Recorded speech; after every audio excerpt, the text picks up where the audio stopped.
Hey guys, welcome to Chica and Sunset's Hostel update. It's been a while since we've done an update for you and we have a lot to report. It is currently fall, finally, in Western North Carolina, and we are loving the cooler weather. The leaves are starting to turn. It's been great.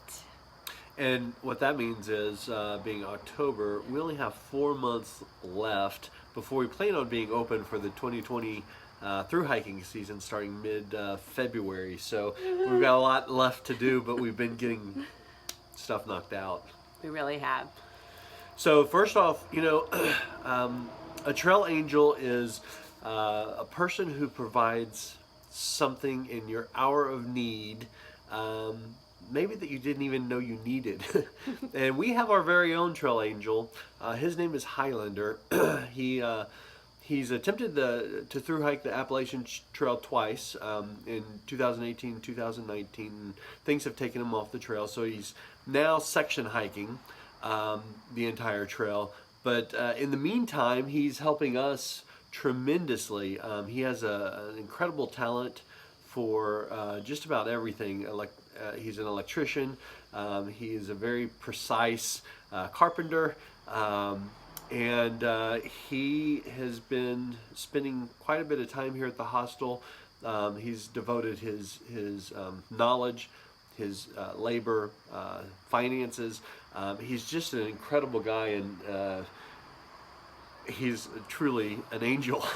We're so lucky to have him, and he really he had touched base with us early on when we started our campaign, and then most recently emailed again and said he was available now to actually help. And we've gotten a few things like this from people that have kind of petered out, but this guy actually shows up. He travels 50 minutes to be here, and he's been coming twice a week, and he has just come at the perfect time, let me tell you, because we need him right now. Just For sure. More so for advice, just for having someone to be able to talk to about some of these situations that are coming up, and like what to do with the flooring. And we've really learned a lot from this process, but we are by no means experts at redoing houses. So when you visit the hostel next year or any other year following, and you're walking on the nice luxury vinyl flooring, you can thank Dell for that, or Highlander, Yeah. because he convinced us that it was a better option than trying to stain the cement.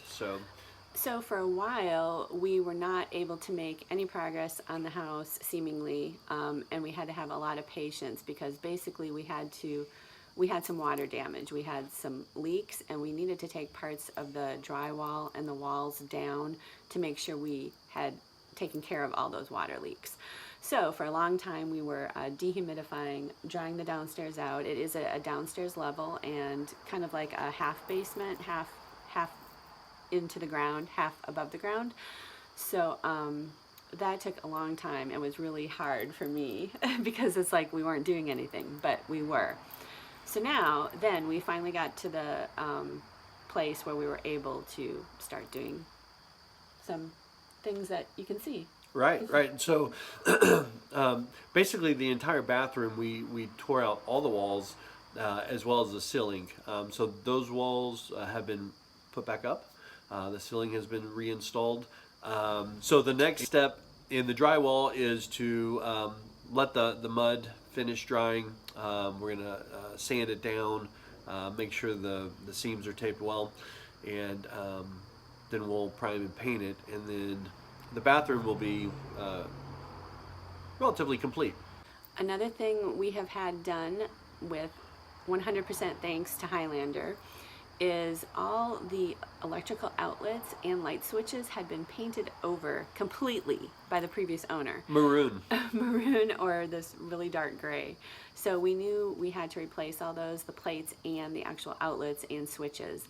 Highlander donated all these for us and replaced them all, which took a long time. There's a lot of electrical outlets and light switches, etc., throughout the house. And no problem recharging when you're here. Exactly. And they're all commercial grade, which is really nice. And so from an aesthetic standpoint, it's night and day difference, the way they look. I've also put in some work refinishing the kitchen table that I actually got from my brother. It was just plain wood. It hadn't been painted or stained or anything. And he and his father-in-law, I believe, made the base of it, and they had purchased the top of it. So I'll put some before and after pictures up. The top was kind of stained and stuff, but it looks really nice now. And also I worked on the front door, which I'll show you. It just needed a healthy coat of paint, and the trim did too.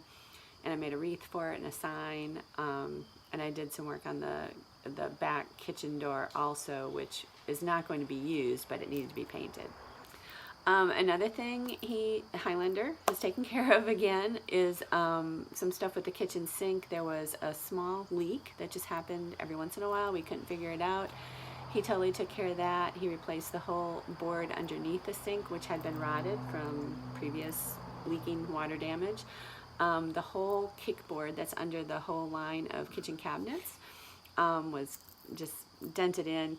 Somebody had literally kicked it in. It looked awful, so he has replaced that. I helped him paint it, and that's really all I did to help with that. He did the rest. So the kitchen is pretty much, I think, taken care of now. There's a little pantry on the side, which is going to be our store that we're going to have like candy bars and stuff for hikers to buy if they want. And I kind of took the shelving out and redid the boards on that. So the kitchen is coming along. Yep. In addition to all that, while all that stuff was happening, I primed all the walls in the hostel and painted them a light gray. Which sounds really easy, but it takes a long time to do. One coat of prime, it's a lot of work. Two coats of paint. Yep. And so now, and we'll put up a picture too. The hostel has a nice brighter appearance, Much brighter than the dark dinginess before. Before when we bought the place, it had this dingy carpet, really dark walls, and it just looked like you're walking into a dungeon. So much so that Chica didn't want to buy the house I didn't even want to buy it. And because the setup, it was perfect for what we wanted to do. A hostel, it's a duplex. We have a 2-bedroom, 1 bath upstairs, 2-bedroom, 1 bath downstairs. So the whole bottom downstairs will be It's for going the to be hikers. devoted to the hikers. And we've decided to, and we've mentioned this in previous videos, but our concept of a hostel is a little less packed than some of the ones we experienced on our hike. So we wanted to have no bunk beds, because I'm a big, tall guy that doesn't like to sleep on the top bunk. I didn't like to sleep on the top either. It's just annoying. Yeah, and then to have just a smaller amount of people. Now, obviously, it doesn't maximize our revenue, and we're not doing this to get rich. We're doing it to provide a service and provide something that's not inexistent here in Franklin right now. So we have 2 bedrooms, which will have 2 single beds in them each. With nice mattresses. With nice mattresses.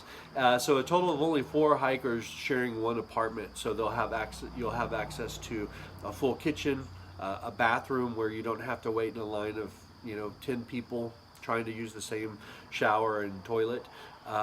You'll have your own patio. It's going to be a nice setup for hikers coming through mile 110 of the AT.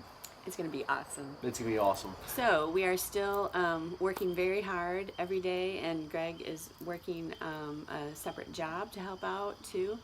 And we are making progress. We're feeling good about it. We're seeing the light at the end of the tunnel finally. And it's not a train coming at us. So it's really exciting. So there's a couple ways you can still help us, and we did open up a wish list that we've done on Amazon. And this is specific. It's kind of like a wedding registry. There's not that many things on it, but there's specific things on it that we still need for the hostel, like a comforter set for one of the beds, a garbage can, etc., things like that. So I'll put a link to that down below in the YouTube description. And also, we still have our campaign open. That's on our website, and we'll put a link to that as well. And basically, that is prepayment of hostel stays and packages designed to let you stay at the hostel, but you pay in advance, so we can use that money now to get us where we need to be. And that's going to be closing soon. We reached our goal quite a ways ago, maybe a month ago, yeah.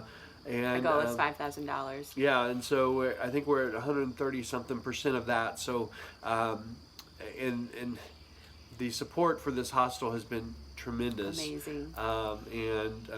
It's going to be an awesome addition to Trail Life, I think. Yeah. So, one last thing: if you donate time, money, or this registry, any item, we're doing a donation board for all those people who helped out with the hostel, and it'll remain permanently displayed in the hostel as long as we're alive and kicking. Yeah. So thanks for watching. Let us know if you have any questions. Thanks for your help. Thanks for your support. Thanks for even just watching these videos and following us along on our journey of making this hostel a reality. Oh, and by the way, we will do some hiking and do some videos of us hiking as well at some point. We miss hiking every day, let me tell you. But we're putting in good work to the hostel, so it's all good. See you guys. Ciao.